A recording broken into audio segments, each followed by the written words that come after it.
rayuwa kai na zaba, shugaban mu madubar rayuwar mu. Allah kuwa Rayuwa kai na zaba.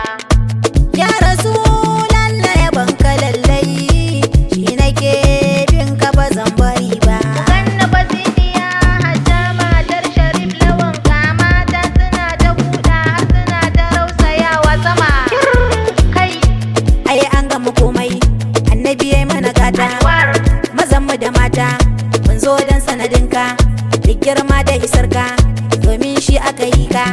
Annabi ni dai na san ba mai ja da isarka, al'umma ba ku gane mu ba wasa muka zo ba. Al'umma annabi gatan al'umma, annabi gatan al'umma, annabi gatan al'umma.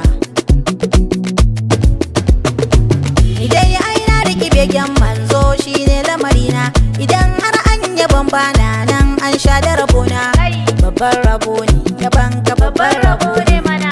wake ma'aiki dan yaban ka babban haske ne, in dai wake ne in ba ma'aiki suna ne. Anwar Allah ya yi cikin begen ka mu mun ga haske, mai lamarin ka ya saki reshe ya kama ganye. ke hajja.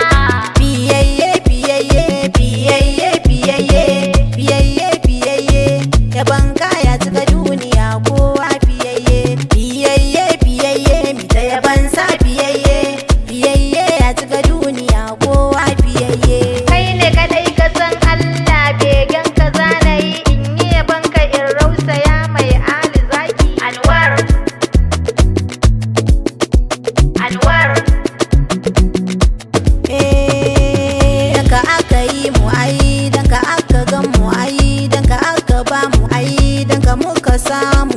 Da gani da jin mu dai baban Fatimar mu, kai ne inuwa gare mu, kai ne takamar mu, kai ne dabbayin mu ai, kai ne tallafin mu, kai ne rama gare mu ya baban Fatimar mu.